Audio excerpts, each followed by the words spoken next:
السلام علیکم خوږو ملګرو چېرته تاسو غواړئ چې یو چاته په بدل اواز کې وایس میسج وکړئ نو هغه طریقه به په دې ویډیو کې درښایم. دا یو اپلیکیشن دی چې په دې کې ډېر زیات مختلف اوازونه دي. تاسو پکې په اسانه طریقه باندې هر چاته په بدل اواز کې وایس میسج کولی شئ.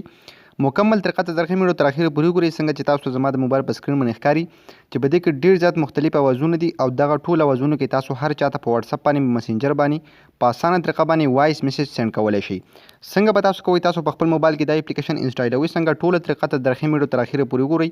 ور دې نه مخکې که تر اوسه پورې تاسو زموږ چینل ټیکنیکل پښتو نه سبسکرایب کړی دا ضرور سبسکرایب کړئ. بیا به زموږ راتلونکي هر یو معلوماتي ویډیو به تاسو ته په ټایم باندې په خپله در رسي. نو خوږو ملګرو فرسټ اف آل به تاسو وکړئ په خپل موبایل کې به دا یو اپلیکیشن انسټال کړئ. د دې لینک به تاسو ته په یوټیوب کې په ډسکرپشن کې میلاو شي او کوم ملګري چې زموږ دا ویډیو فیسبوک کې ګوري تاسو ته به د ویډیو د پاسه هم لینک میلاو شي او د دې ویډیو په کمنټ کې به هم تاسو ته لینک میلاو شي. د هغه ځای نه تاسو دغه اپلیکیشن په خپل موبایل کې انسټال کولی شئ.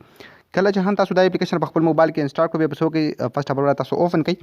تاسو ته به دا شو شي ټیپ ټو سټارټ ریکارډ. تاسو ته ښکاري ټیپ ټو سټارټ ریکارډ دا به تاسو ته شو شي.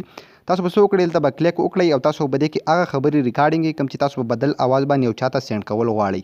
نو زه به دې کې خبرې ریکارډینګ کوم بیا تاسو ته ښایم. نو په دې کې ما لږ ریکارډینګ وکړو تاسو ته ښکاري دا څومره زیات دغه شان مختلف اوازونو ته دا بدل شو.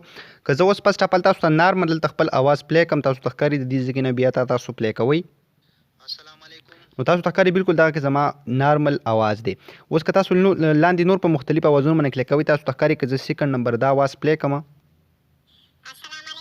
نو تاسو ته ښکاري دا اواز څومره بدل شو. داسې نور که تاسو دلته په یو یو باندې کلیک کوئ نو دې کې ډېر زیات مختلف اوازونه دي او دغه ټول تاسو خپل ملګرو ته یا هر چاته په اسانه طریقه باندې سینډ کولی شئ. څنګه به تاسو سینډ کوئ تاسو چې کوم ریکارډینګ وي د هغې سره خواته تاسو ته 3 ډاټس ښکاري به دې 3 ډاټس باندې به کلیک واخلئ او بره فرسټ اف آل تاسو کلیک کوئ په شیر باندې. کله چې هم تاسو په دې باندې کلیک وکړو نو مخکې به تاسو له واټساپ مسېنجر هر چیز انسټاګرام تاسو سره چې په موبایل کې څومره اپلیکیشنز وي هغه به ټول تاسو ته شو کي.